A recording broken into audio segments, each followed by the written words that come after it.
A framed kaleidoscope photo, a new way to hang pages, triple embossing ideas with Suzy West, and a kid's bulletin board, all great wall art projects. So stay tuned for the recipes to our scrapbook soup.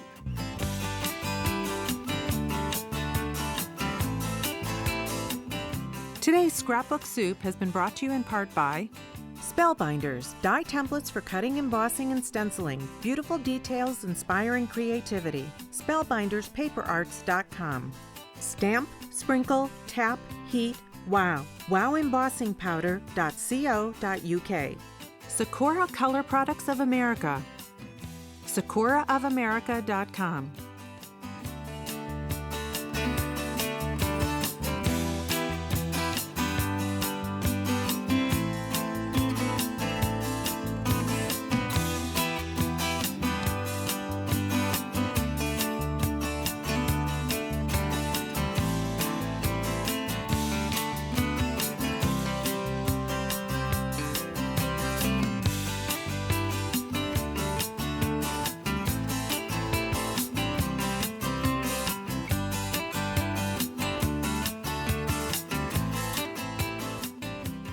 Hi, I'm Julie McGuffee, and this is Julie Faith on Balzer, your host.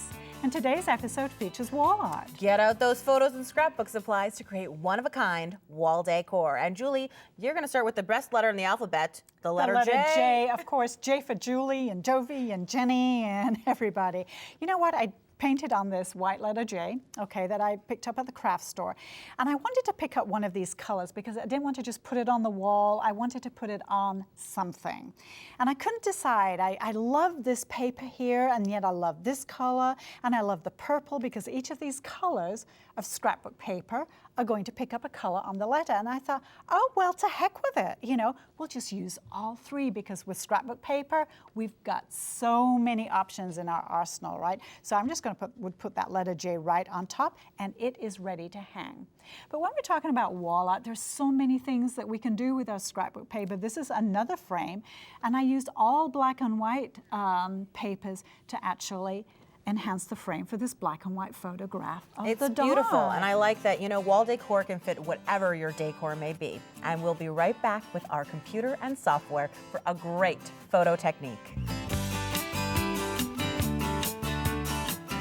It really is amazing what you can do with photos and a computer and a little bit of know-how. So today we're going to make this amazing dimensional wall art. And it all started with a photo of the Lincoln Memorial.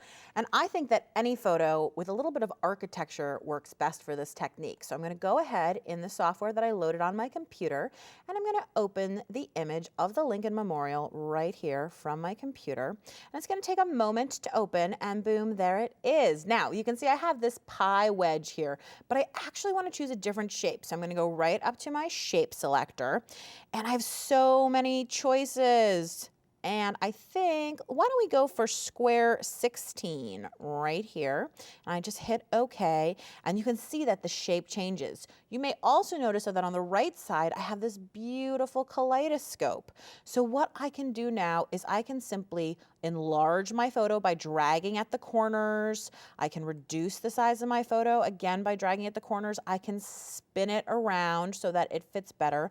And the whole time I'm watching this preview on the right to see all the different possibilities of what I might like to do. Ooh, look at the stripes there. That's a really cool one. And I'm just going to continue to play around until I see an image that really calls out to me. Now you'll notice that it is all black where all these bushes are. So that's just a good thing for me to note, that if I want to have less black, I think I have to make this a little bit bigger. And look, you can make it even bigger than the screen, which I think is really a neat thing. So once I have something that I like, I'm just going to go right up to File, and I am going to print my kaleidoscope. And then there are lots of choices in here of how you do it and what size and all that kind of stuff. You can change the paper size. And we are going to be printing on 12 by 12 paper along with 8.5 by 11, because I have some printouts here that I want to share with you. And as you can see, I've printed it out at 12 by 12. I also have a second printout here, which is also on 12 by 12 paper, though the margins are different. And what you want to do is keep printing it out in multiple sizes so that you have a lot of layers to work with. So I'm going to move my first kaleidoscope over, and I have this template which you can print out from the website, and again, all the instructions will be on the website, and they're going to look just like these instructions do here with photo steps to take you through absolutely everything, so no worries. And I have a pin, and I'm working on a piece of cork. And what I'm going to do is I'm going to take the template and I place it right at the center of that kaleidoscope. And then with a pin, I'm just going to make a little prick at every single place where that line is. And those little pinpoints are going to allow me on the back, because I'm also going to do one right in the center. It's going to allow me, there you go, to trace all these lines so I know exactly how I'm cutting.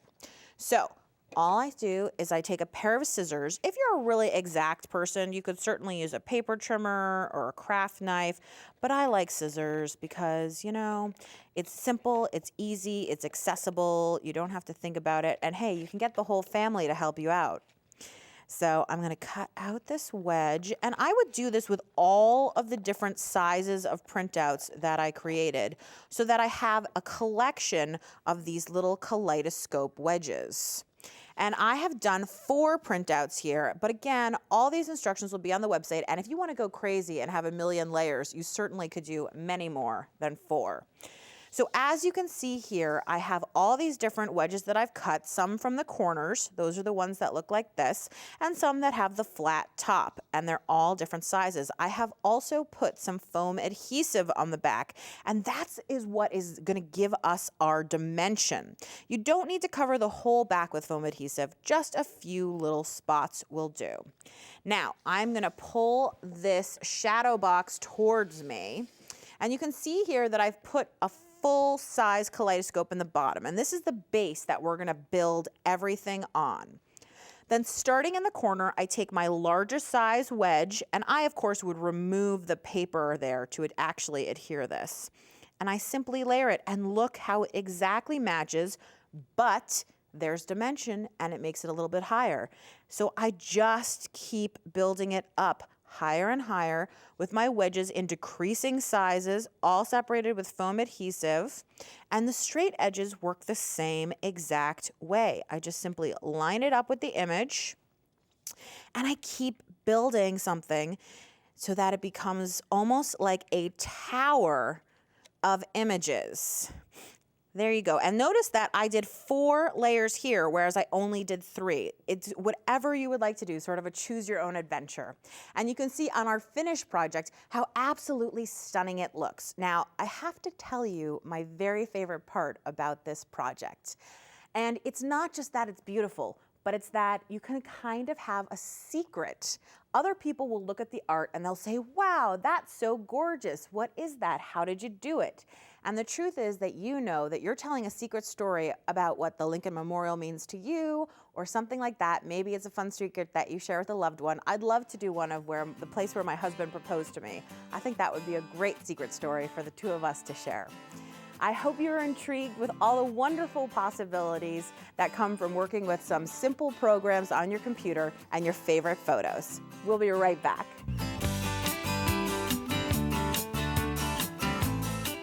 Well, today we're talking about wall art, and I just absolutely love this burlap mixed media board here. And Marilyn Gossett is joining us, and you're going to show us how to make the board, right? Yes, I am.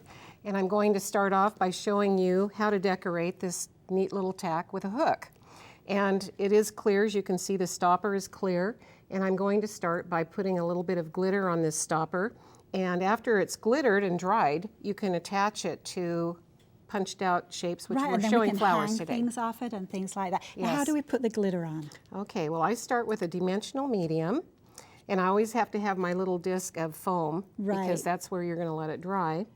And you attach, well, not attach. I'll cover the clear part with the medium. Exactly.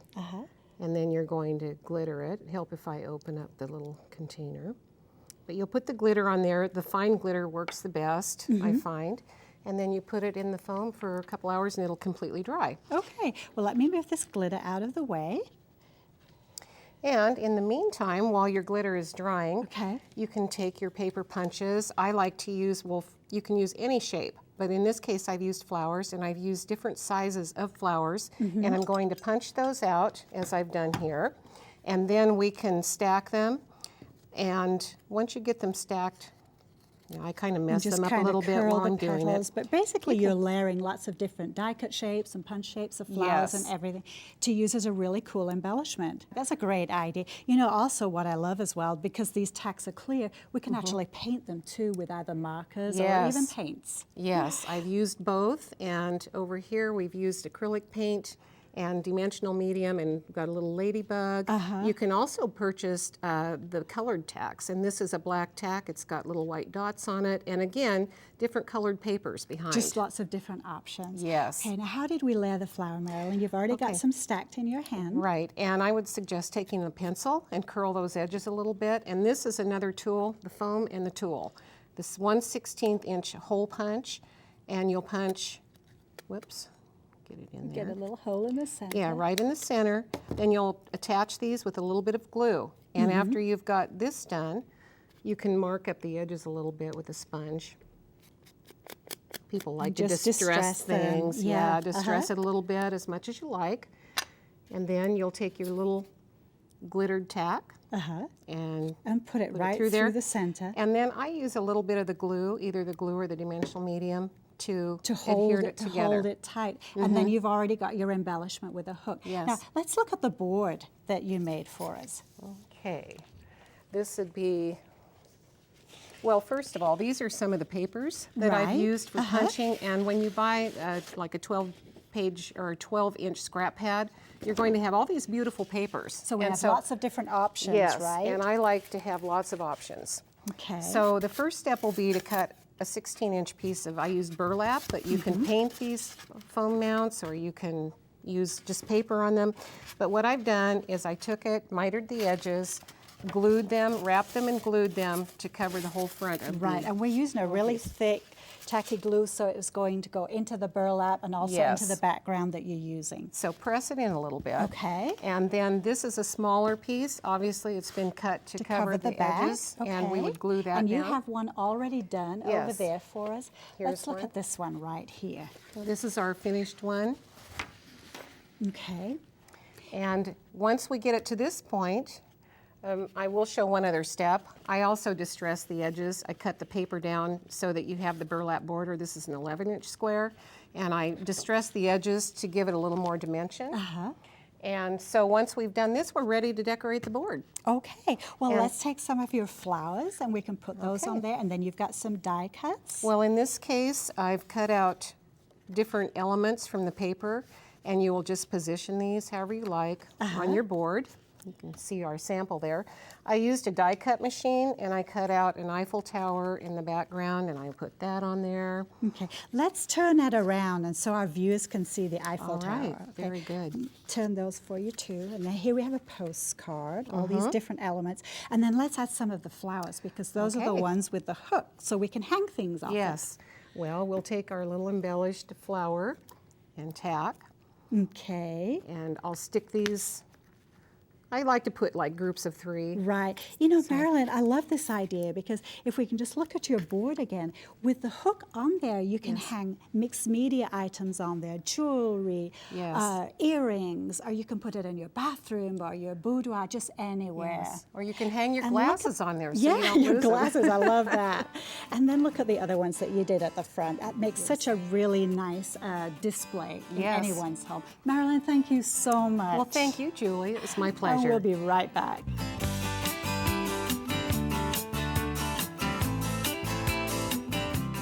Well, Suzy West is back, and she's got a great idea for adding dimension and texture to your projects, whether they're on the page or on the wall. So, Suzy, you told me that we're going to be working with embossing powder. We are.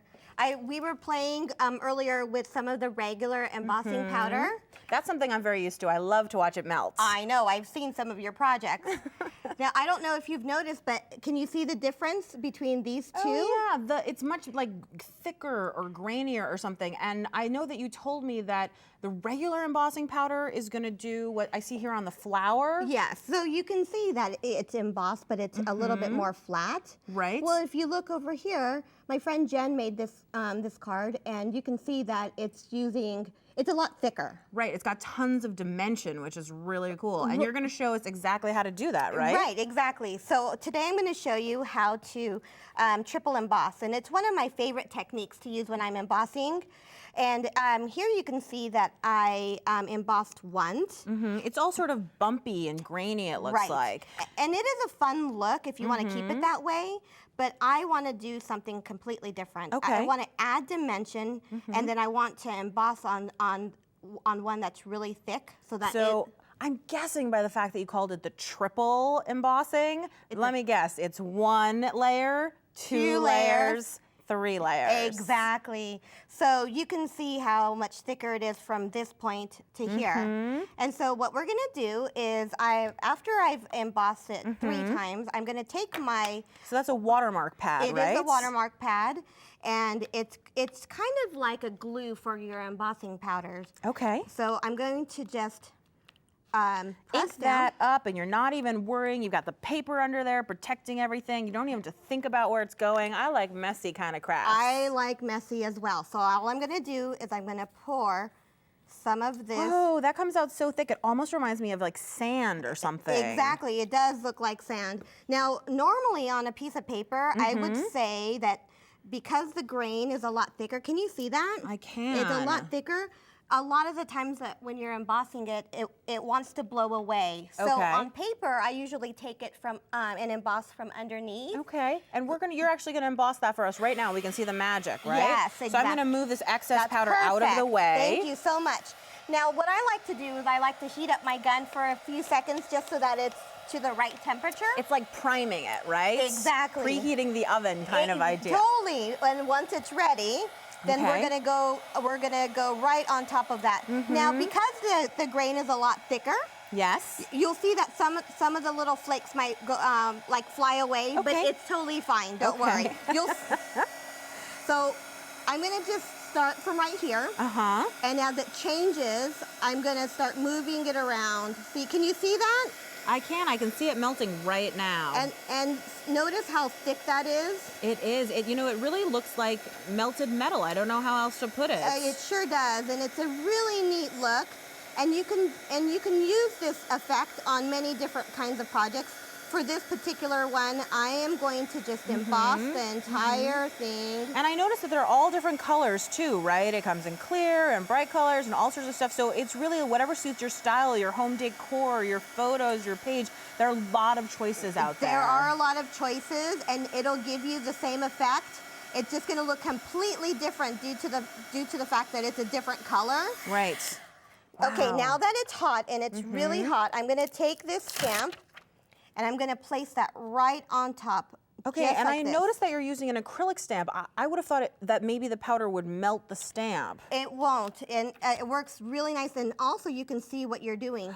Oh. I did it kind of fast, but you can see how it gave it an engraved look. The neat thing about this is that I can actually turn on my heat gun again. Oh, and so go if you over make this. a mistake, There's- then it's super easy because you can just reheat it. It's totally forgiving. It completely seals over again. It completely goes over it, and it'll be as if you had just started fresh. So you're totally fine with that. That is awesome. So do you have to put a release or anything onto the stamp, or it just pulls right off? It pulls right off. Okay, so now that you're gonna press down really, really good, and then voila! Oh, it's look at that.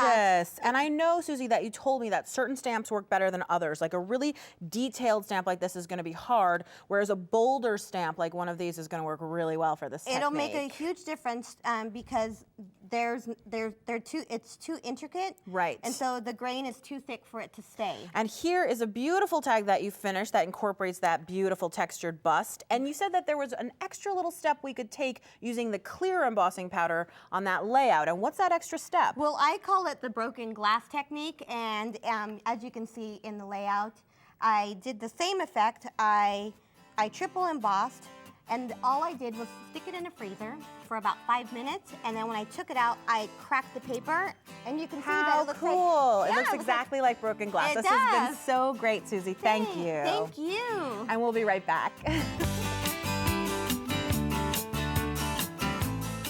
Well, Julie's got a fun and functional piece of wall art for us today. So, Julie, I love this dry erase board that you've made for a little girl's room. All kids like those, right? They can, and it's a dry erase, so they can write on it, pin pictures on, or whatever. So we're going to start by cutting a piece of dry erase board. Now, this has a different surface to the regular foam board. So when you're cutting through, and I notice you're using a metal-edged ruler, which is important, right? And I'm also cutting on a mat, which is also very important. Otherwise, so you your might need to table. go down twice. So Julie, let me hand that to you because we've done that part. But let's look at the holographic because this is the sparkly. All little girls love sparkly. And I took a big everyone piece. likes sparkly. They do. I took a big piece of foam board and actually cut it in half. Now I'm going to decorate the edge with some washi tape, and there's lots of different designs to choose from. But with this being so sparkly, I have a question, thought, Julie. Did this actually come like this, or did you put this onto a piece of white foam board? No, it actually comes like this. It comes in a big piece, and so for every piece, you can actually make two fantastic blingy bulletin boards. Now, when I put the Whoa, I'm calling you mean it this masking huge tape piece on. is half of how big It it normally comes? It is. That's awesome. Well, then it's easy for a boy and a girl, or for twins. Exactly. You can make more than one, which is really great. Now, when I put the washi tape on the edge of the board here, I'm actually folding it over, which is going to cover up this edge. And if you don't get it perfectly straight the first time, as you know, it's repositionable. Right, so because all washi tape, right, is sort of made, it's a transparent paper tape that has repositionable adhesive on it. This has a beautiful design on it. It So now does. we've got our background board. Now, Julie, if you would like to hand me the dry erase board again, because this is going to go in the center. I've actually cut this 5 inches shorter on each side. So this is So the it one that fits we cut exactly. before, but you've just already started with a little bit of washi tape on the edge. And we're going to, this is for a little girl. This will be for my granddaughter. Now, I'm not going to overlap it this time. I'm just going to place it right on the so edge. you get a wider so it's border. aligned. And we'll just tuck that underneath. And again, we'll just go ahead and tear it like that. You know, the tape does make it so easy. There you we don't have to go. worry about adhesive or anything. Now, I wanted to jazz it up just a little bit more, so I'm going to use a paint marker, and I'm going to put a line right on the inside edge of the tape here. Now, I know that you told me that you primed the paint marker, but what does that mean? Well, when you get the paint marker, obviously the first thing that you're going to do is to shake it, to mix it up, before you even take the cellophane cover off. Take the cover off, and then you just pump it up and down a couple of times. Make sure you do it on a scrap piece of paper, and then the color's going to appear within just a couple of seconds. Very and these come in easy. lots of different colors too. So we'll just do one side, Julie. Now, as I said, little girls especially, they love that bling. You know, although you might want to adhere it, I'm thinking, to this first, or it's going to smear when we flip it over, right?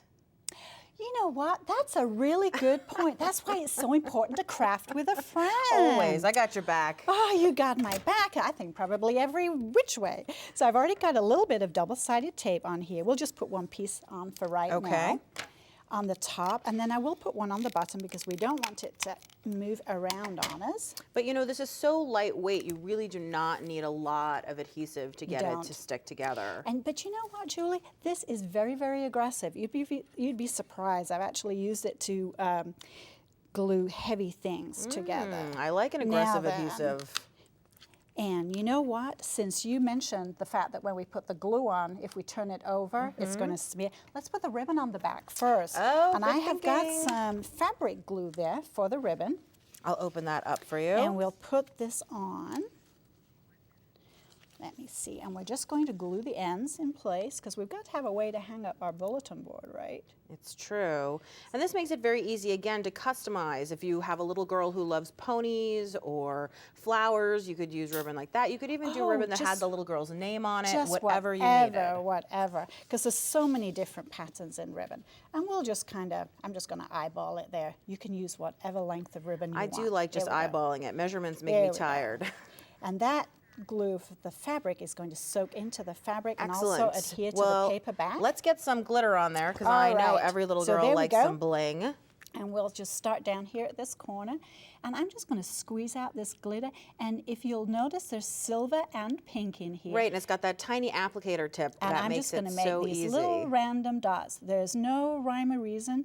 You just put them wherever you like, and you'd go all the way around the tape. I love this on top. idea, and I could imagine cool. having a white board just for myself too. Thanks so much, Julie. We'll be right back.